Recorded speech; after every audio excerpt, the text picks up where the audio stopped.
Issues of money and debt get everywhere. An example, my first tour of Afghanistan, I am in the middle of nowhere, in a checkpoint.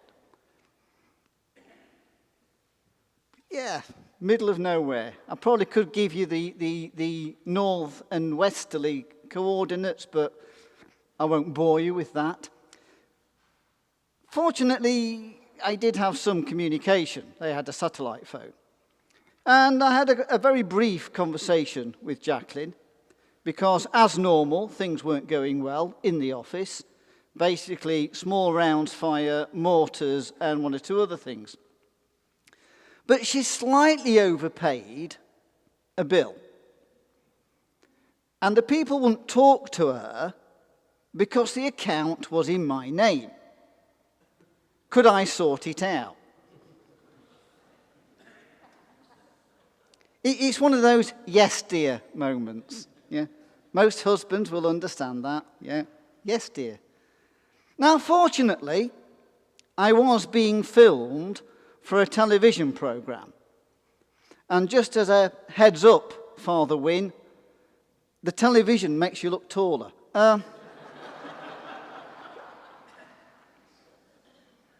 Before I get a riposte from behind me from either Father Wynne or my archdeacon, I do admit I do have the looks for radio. Nothing more to be said. That hurt. And the cameraman had his own sat phone. So I was able to ring the company. And as you know, if you want such and such, press 3. If you want to speak to somebody else, press 4, When number 9 came up, I'm thinking this is not going to happen. Eventually somebody came on the phone and they have a script. We all know that they have a script. And he was sticking to this script. And eventually, long story short, I kind of got something sorted out. But it was the ending of, is there anything else I can help you with? Not really, he says, in the middle of a desert with bullets and everything coming round him. Have a nice day. Yeah, I can't get any worse, mate. So these things get everywhere. So it's not surprising that these things are happening in Jesus' time. It's there. And we have the corrupt manager. Now, I really think that this corrupt manager must have been a Royal Naval sailor or a US Navy sailor. And Father, you probably agree with me here, won't you?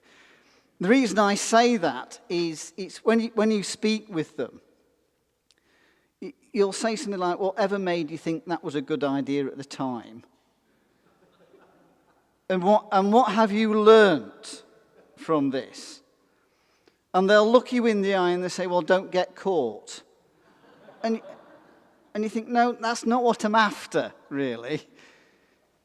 So, and the other reason I say this is the absolute brilliance of how he goes about sorting it out once he's been caught. I mean, it's awe-inspiring. It is brilliant. He goes to his master's debtors and he says to them, I can work this for you. I can do a deal here. I can reduce your debt. So if you just pay 3/4 of it, half of it, or whatever, you'll be happy. Which debtor is not going to take that up? Therefore, they think this guy is brilliant. He's awesome. If there's any issue and he becomes available, they'll take him on, they'll employ him. His master finds out. So his master is now in a situation. He is trapped. He is cornered. Because the whole town, or the village, think he is the most generous man alive. He's let his debtors off by half, by quarter, or whatever. Wonderful man. Isn't he generous? So, if he then goes to his debtors and say, actually, I want the full amount, that's not necessarily going to work for him. Because very rapidly, he will become the most hated man in the village. He's cornered. They've got him. Masterful. Absolutely masterful. So he says, yeah, thanks for that. Cheers, mate. If I sack you, everybody will begin to ask why. Because you have done all these deals in my name. That's not going to go down well either. So I'm going to have to keep you on. It's brilliant.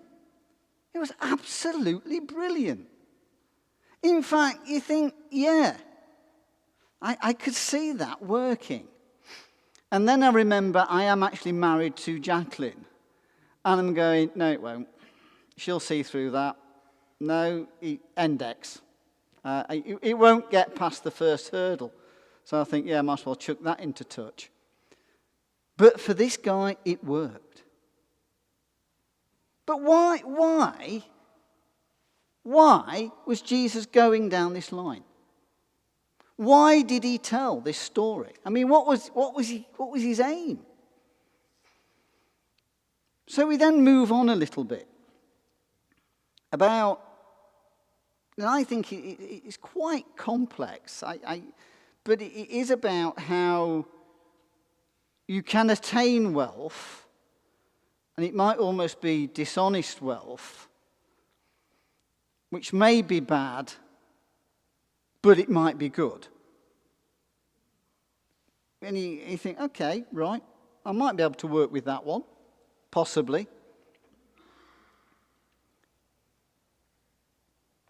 But the crux is in the end about you can't work two masters. You can't have God and wealth. So you reflect, okay, what he's actually saying is you may attain money. You may attain wealth. In some ways, that might not be quite honourable, but you attain the wealth. The gift is how you use that money you have attained. He was saying to those around him, people will give you gifts. They may give you money. You can hoard that and create wealth, or you can use it for good. You can put it out there, help those in need, help those who haven't anything. Use it honorably, and you will be blessed.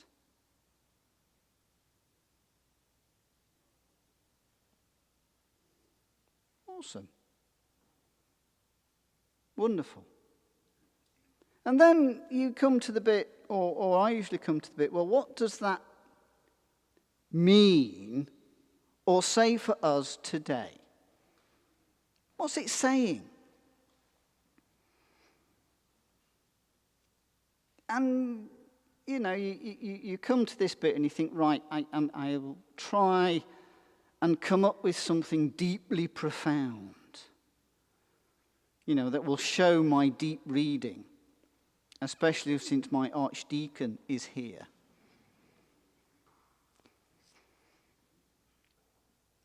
You think, no, it's not happening. There must be something. And then there was a light, a bit of a dawning.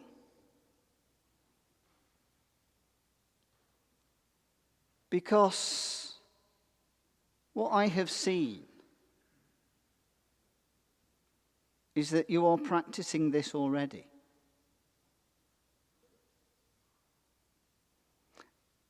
I was reflecting on the tower and all that is written in there and all that you do, the people you support. And then I kind of reflected on certain individuals and what they do, what they give. And I began to realize that this is already being done. Jesus' love is already in your hearts. And then I listened to Jacqueline, because somebody was saying to Jacqueline, well, what church do you go to? And she began to explain, and the wonders, the welcome, the love we received. Not just us, you embrace all people. There is no one you would send away from your doors.